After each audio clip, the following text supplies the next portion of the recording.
Thank you, everybody. We're doing speed presentations, but if you go to alicesgarage.net, on that there's a reports tab, and in there's a subject for elder abuse, and there's my submission to the Australian Law Reform Commission on LGBTI people's experiences of elder abuse. Have a look at that and have a look at the Tango project, and that'll fill the gaps in between. But I'm going to try and zip through this. Just in interests of time, but just to let you know that this, for those of you that don't know, that Celebrate Ageing is a program that I set up. It includes a number of fab projects, including the Power Project, which is preventing the sexual assault of older women, has its own website. Museum of Love, recognising people with the importance of love in the lives of people with dementia. Tea Cozy Project is the primary prevention of elder abuse by challenging ageism. And the one I'm talking about today is Alice's Garage, which is around empowering LGBTI elders. What I'm going to share with you today is three things. The first one is some little snippets from the research of LGBTI elders' actual experiences of elder abuse. Then I'm going to share with you some reflections on that, and then a little bit about the Tango Project, which is one of the projects I'm working on addressing LGBTI people's experiences of elder abuse. So just by way of starting, there's a dementia report called Still Gay, and I'm going to share with you a couple of extracts from that on people's experiences of elder abuse. This was a bit of a story from Lillian and Dale, a couple. Lillian had dementia and they'd been together for a long time, and Dale said, I should get my glasses actually. Would you mind passing me my glasses? I can't quite read that. Thank you. Thanks. Okay, so Dale said, Lillian's children turned her backs on her. Before she was diagnosed with dementia, it was always Lillian who went to see them, and they visited her once a year as a rule. As Lillian's condition worsened, they just wanted to be in control, and they didn't want me to be in control. That's how I read it. It was all about me not looking after, it wasn't about them looking after their mother. The fact is they didn't give a fig, but they're all standing in line now, waiting for the will to be read. The next thing I know is I'm summoned to the guardianship tribunal. So I lost control of access and accommodation for 1 year, and I lost control of her finances forever. So I'd urge you to get on and read her story, because at that very time when she needed to dedicate all her energy to looking after her partner, her children stepped in and said, well, I never recognised my mother's relationship with you as a lesbian relationship, and they sought to take control. So I think that's a form of elder abuse. Edna was a trans woman who had transitioned 40 years before she went into a residential aged care service, and before she went into that service she had some mild dementia. Her family members, who had never approved of her gender identity, said that if she went in there as a woman that she would never see her grandchildren again.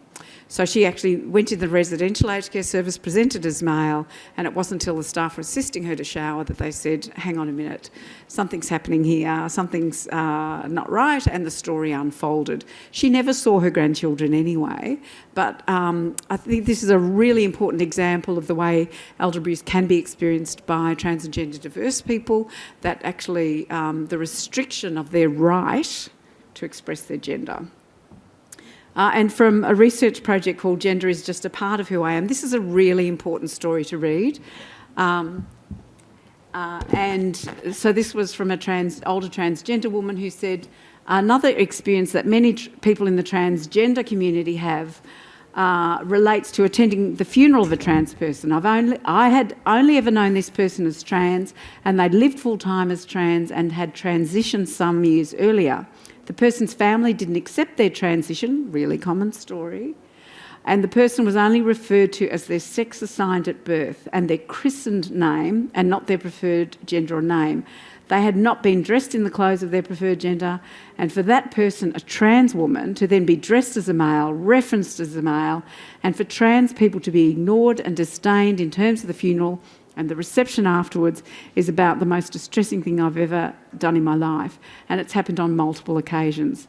This was totally ignoring, hiding, denying the real life of this person, and absolutely abhorrent to their true friends. The family did not want us there, and we were shunned throughout.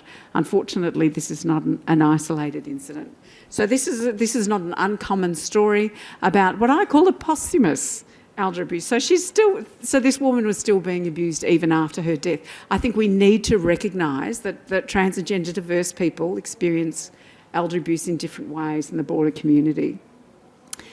The message from these little snippets of research is that the past is not dead, it is not even past. You know, we've had law reform, but we haven't had social reform, and that has a really significant impact on elder abuse. One of the things that's happened for me in listening to over 200 stories from LGBTI elders is that I see this really remarkable thing happening in the interviews where the LGBTI elders say to me, "Oh, I've never experienced abuse. I've never, you know, I'm so lucky I've never experienced abuse or discrimination." And then they go on to tell me the most extraordinary stories of abuse. And I think this is a really, really important thing to acknowledge if we're going to address LGBTI elders' experience of abuse, because I think that they don't conceptualise what happens to them as abuse. And I think that's a really important framework for us to get our heads around. I interviewed Amanda, who was a teacher, a lesbian and a teacher in the Catholic system, for example, and she said, "Well, if I've ever been discriminated against, I'm not sure when. I mean, in the workplace, I don't think I have been, but it was never an issue because I was never out of work because I was a teacher in the Catholic system. It was just never an issue, and I never ever talked about it. So in that sense, I've never faced discrimination at work." And then I said to her, "So what are the consequences if you would have come out?" And she said, "Oh, quite possibly you would have lost your job." And I said, "Lost your job?" And she said, "Yeah, but that's not really discrimination, is it?" Well, I think it is. And this is really important information for those of you who are addressing elder abuse. How do we talk to LGBTI elders about their experience of discrimination if they don't conceptualise it as abuse? The onus of responsibility has always been on LGBTI elders to straighten up and conform to societal norms. So the work that I'm doing, and I'm going to run out of time, is for the Tango Project. Get on and have a look at it. I've been working with LGBTI elders for the last 12 months, documenting their experiences of abuse and discrimination, and the first thing we did in the meeting was they said to me, "We want to call it difficulties. These are difficulties. This is not abuse and discrimination." You can see where that's coming from. One of the second things that we did was we brought together LGBTI elders and the advocates and commissioners in Victoria to build relationships so that LGBTI elders could see that the government, these government bodies, some of you may recognise Ray Lamb and some of our other commissioners in Victoria, we got them up to dance for LGBTI elders, and some of them still haven't forgiven me. Except for some of you will know Ray Lamb. This is Brian. Brian Day's an older gay man. He met Ray Lamb after the dance. He saw the film that we produced and he went up to Ray at a conference I was there and said, "Thank you for the dance." So this real sense of building relationships, building trust. And what we've done now, we've got the first 12 months of data, blood, sweat and tears. Not one person approached me with a story of abuse or discrimination or a difficulty. But what happened in my conversations with LGBTI elders, they identified all these issues that they were facing. And I was having a conversation with someone this morning and saying that the most part of it is not really in aged care services. I think there's kind of a misconception that it's just about bad aged care services. Certainly not in this data. It's actually, a lot of it is really about families. And particularly around restriction of gender expression. The report on the first year of data will be out next week.